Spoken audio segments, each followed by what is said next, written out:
Ukrainian servicemen have acquired and used deadly drones to attack Russian invaders on the battlefield in order to push back against the ongoing invasion.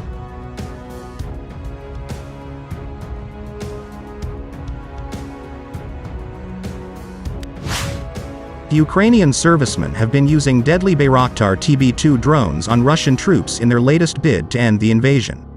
Russia has been invading Ukraine for over 5 weeks, and NATO allied countries have been sending Ukraine's army top-of-range military equipment and supplies to help slow the Russian onslaught on their country.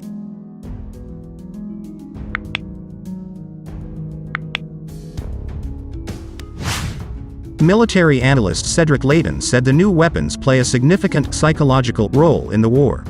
Mr. Layton said, "The terror aspect of these weapons is a significant psychological factor on the battlefield.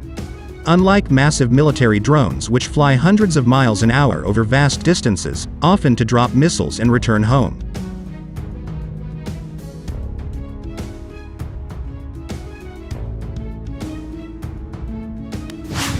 Loitering munition drones are fast. The Bayraktar TB2 300, for example, weighs more than 6 pounds, launch quickly and easily. It will cruise at 300 miles per hour for 45 minutes whilst onboard cameras and GPS hunt for nearby enemy assets."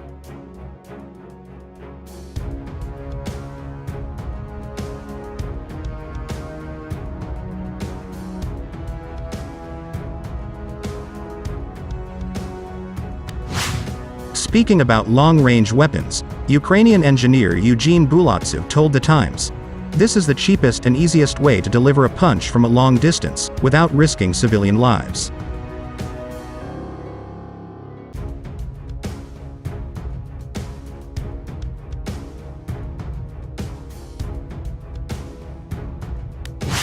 Speaking to Sky News about the use of weaponry, Defense Secretary Ben Wallace said, "What are you hoping to get out of this meeting?"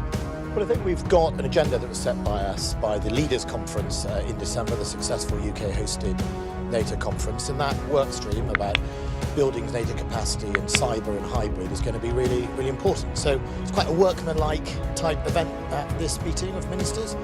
We'll obviously ask questions about Iraq and Afghanistan and what next. But I think that's what we're hoping to get out of it, the deliverable aims as a result of the NATO declaration. Mr. Wallace described the Ukrainians as having a very clever plan for the war. Well, the NATO mission in Iraq does some elements of training.